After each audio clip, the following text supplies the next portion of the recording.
I am a world champion. Yes. There's me in the middle, and this is me becoming world champion in death diving 2022. Death diving is a sport where you pretend to belly flop from a cliff or a diving tower. But at the last second, you tuck together like a shrimp or a ball to take the impact. On your way down to the water, you want to look as cool, relaxed, and controlled as possible. You can do a classic straight death dive, or you can do a freestyle with tricks and flips and spins in the air. And it's a Norwegian invention. Yes. One night in 1972, a group of boys broke into a swimming pool in Oslo. They wanted to show off to the girls how much braver they were than ordinary divers. While divers would elegantly land hands and head first, aiming for as little splash as possible, these guys flung themselves out of the tower, falling stomach first to get some real wow factor before tucking together and trying to get as much splash as possible. It seems to have done the trick. The girls were really impressed. And gradually, this new way of diving became more popular, and it turned into a real sport. People started competitions, the sport grew, and new and more spectacular tricks and flips were developed. And in the last years, it has exploded. Everybody in the younger generation does it. And it has spread out to the rest of Europe and America. So, who is everybody? In most competitions, about 90% of participants are men.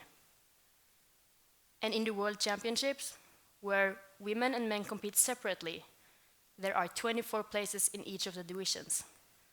Men need to go through tough competition to conquer one of these places, whereas we've only been a handful of girls competing, so we were never able to fill all the places. Why? Compared to other sports, like running and weightlifting, the difference in muscle power between boys and girls is not really decisive in death diving.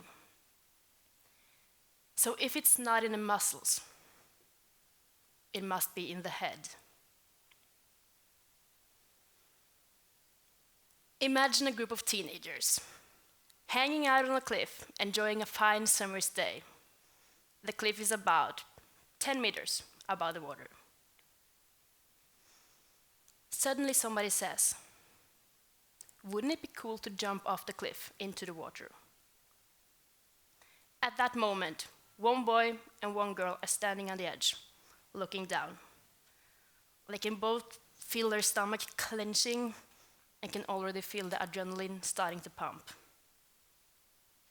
In brief, they're both scared at the thought of jumping.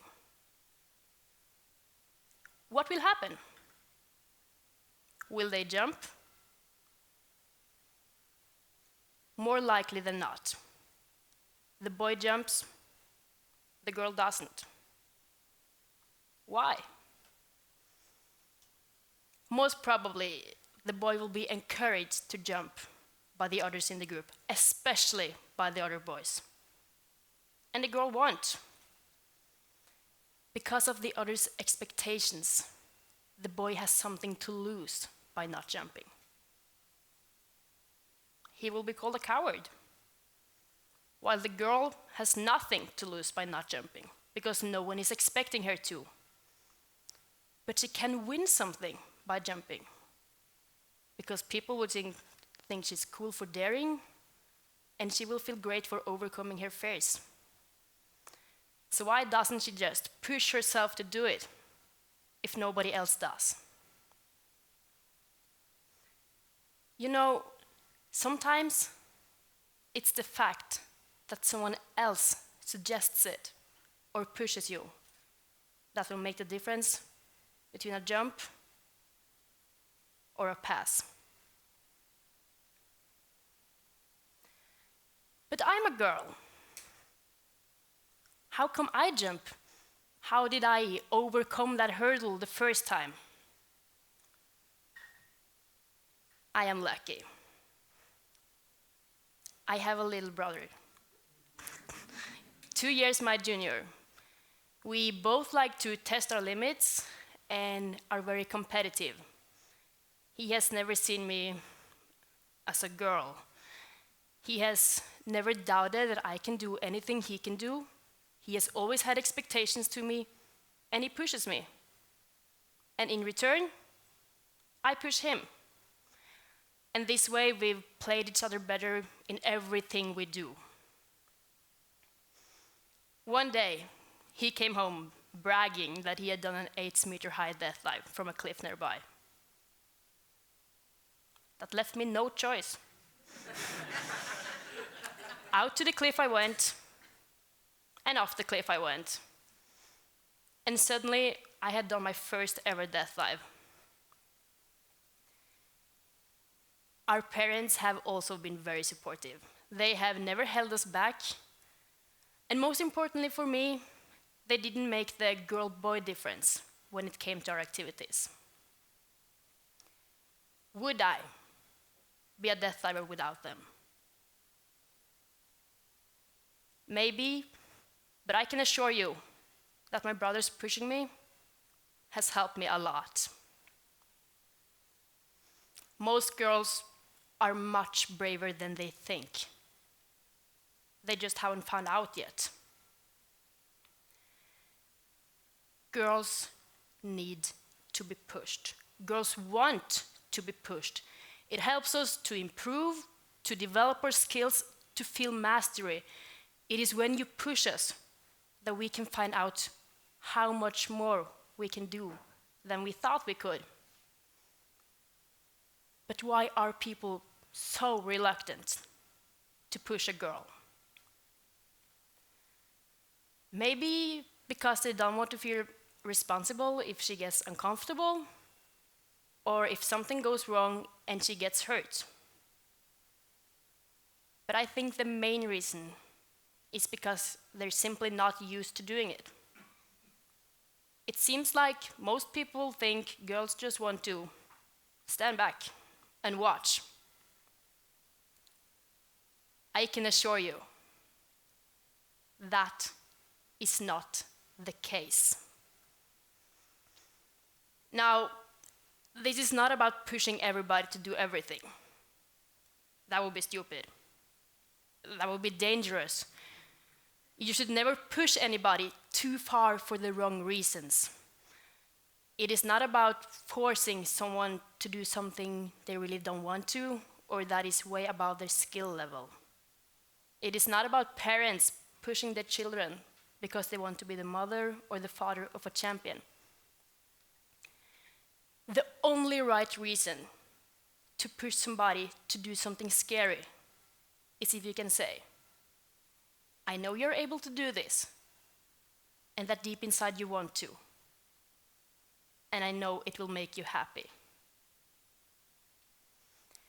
So the next time you see a girl standing on the edge of some kind of cliff, whether a physical one or a mental one, suggest her to jump. Then watch her reaction.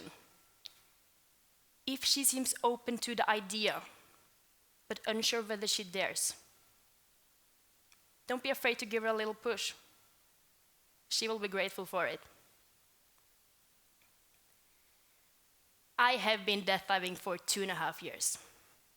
Flinging myself off diving towers or off 20-meter high cliffs is still exciting and scary.